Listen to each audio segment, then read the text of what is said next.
Paz de arroz, irmãos. Eu estava assistindo uma postagem de um irmãozinho ontem, considero irmãozinho, né?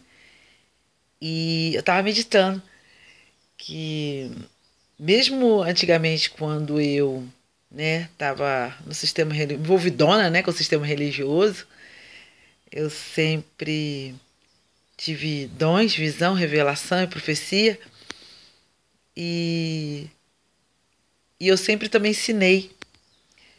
E uma das coisas que eu ensinava para os irmãos, né, para discernir a profecia, discernir a visão, a revelação, a pregação. E eu sempre ensinei que uma das armas que nós podemos usar como discernimento é se o conteúdo da profecia, se o conteúdo da visão ou da revelação, seja que for aquilo que a pessoa estiver transmitindo, tiver aquele tom de ameaça, de medo, querendo impor medo, impor obediência por medo, impor, né, qualquer ideologia por medo, a pessoa deveria ficar com os dois pés atrás. Não, não come não, não recebe não. E eu naquele tempo eu não recebia. Quando eu percebia, né, a presença do medo, eu não recebia. Eu ficava assim, essa fonte não é a fonte do Altíssimo, não é do Criador, porque o Criador ele está sentado num trono que não se abala. Não se abala quer dizer que não tem medo, né? Então nós temos que ser da mesma maneira. Se a coisa vem para te impor medo, não segue não, não coma não, não receba não, não creia não, tá? Porque o medo é a ausência de amor, é a ausência de fé. O medo é uma opressão, tá? E muitas das vezes, né, os pregadores, né, os ensinadores, né, ou despertadores da palavra, ou não, usam muito desse artifício de colocar medo, né? Às vezes a mensagem pode ter um pouquinho de verdade, um pouquinho, mas ele começa a incutir medo, medo, medo, medo, medo, aí a gente rejeita tudo, porque vem aquela de medo. As pessoas se reúnem no templo de pedra porque tem medo do inferno, tem medo de demônios, de macumba, tem medo da mão do Deus lá pesar neles se eles deixarem de se reunir. Tem medo. Então todo mundo fica lá juntinho, igual pintinho, né? Todo mundo amontoadinho ali, morrendo espiritualmente, morrendo com aquelas mensagens ameaçadoras, mas ficam ali por medo. E pessoas também deixam de se reunir por medo também. Tem muitas pessoas que dizem estar em Arúxua, mas por medo. Porque tem medo da condenação eterna, tem medo do inferno, tem medo da perdição, tem medo do diabo, Lucifer. Não, não fala esse nome não, terrupinho de medo. As pessoas têm medo. E o medo é que está sendo conselheiro da vida de muitas pessoas, tá? Sejam elas religiosas ou não, ateus. Eles estão com medo. De que você tem medo? Confronte esse medo. Desafie o medo. E de repente você vai chegar a uma realidade totalmente diferente. Porque o medo embaça a visão, embaça a percepção. Tá? E você fica ali assustado, ameaçando os outros, porque você está apavorado com alguma coisa. Né? Muitos religiosos até dizem, eu tenho medo de não ser arrebatado, né? De Jesus voltar e não levar ele. Medo de ficar na terra para a grande tribulação, medo de morrer. É tantos medos, irmão. De que você tem medo? E a gente tem que se perguntar isso. Será que esse medo não está sendo conselheiro do seu dia a dia, não? Será que esse medo é que está fazendo você se levantar da cama? É o medo que está fazendo você conduzindo as suas rotinas diárias? Nós temos que tomar cuidado com isso, porque o medo já é uma frequência ruim.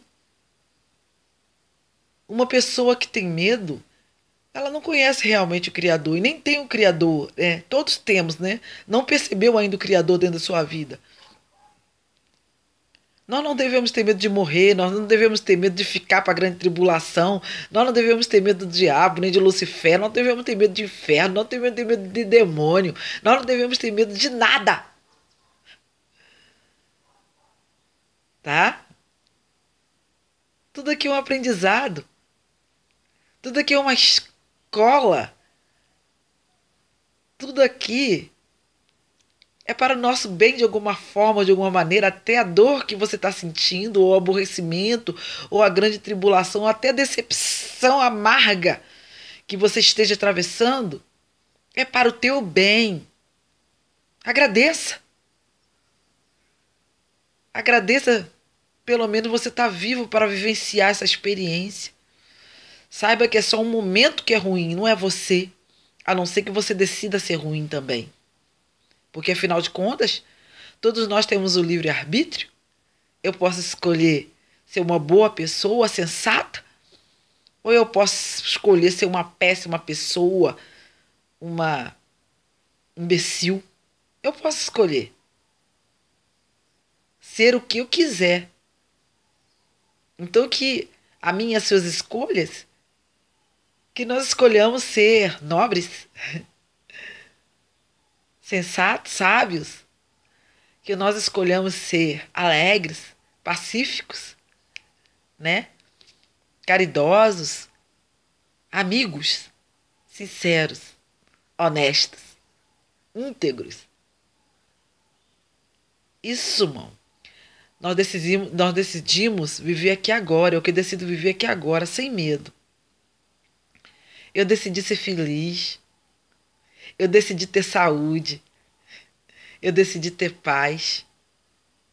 Eu decidi viver sempre. Essa é a minha escolha. Todos os dias. Então pronto, irmão. A decisão é tua e minha. Medo não, tá? Com medo não. Vamos encarar os nossos medos. Vamos saber por que eu tô com medo disso ou daquilo. Vamos enfrentar o medo. Vamos bater de frente com o medo. Tá? O Criador está dentro de mim, está dentro de você, está dentro de todos nós. E ele daqui, ele não sai, tá? Esteja você passando por qualquer circunstância que você passe. Ele não sai, não. O livro lá, as escrituras, né? Tá mexido assim, tá? E tem muita coisa lá que os romanos, né, para poder escravizar o povo, né, para produzir bons escravos, colocou lá nas escrituras muito versículo só para pôr medo, para alimentar o medo, para que a pessoa olhe aqui, olha, se você não seguir esse versículo aqui, você vai para o inferno. O inferno é um lugar que você vai queimar para sempre. Que coisa horrível, né? Queimar um fósforo queimando a gente dói. Imagina um fogaréu queimando a gente toda a vida. E as pessoas só com a imaginação disso se sujeitavam por medo. E nem questionar, porque tem lá o versículo que diz que você não pode questionar. Então você fica ali taxada com medo, num cantinho, com medo, com medo, com medo, com medo, com medo. Não. Levante-se, pergunte por quê. Por quê? Sensadamente, sem confrontar ninguém, sem agredir ninguém, sem desrespeitar ninguém. É possível perguntar. Por quê? Por quê? Tá? Que nós possamos viver sem medo. Dizer sempre não ao medo. Toda vez que você perceber que seu coração está batendo acelerado e que você fica ficando assustado diante de uma palavra, diante de uma presença, desconfie, tá? Que uma das partes da Bíblia que eu acho mais bonita, pequena apenas, é quando o Criador fala, não temas. Não temas. O Criador não tem ninguém cagando de medo, não. Não, não, não. Tá? Não temas. Paz de arroz, irmãos. Forte abraço.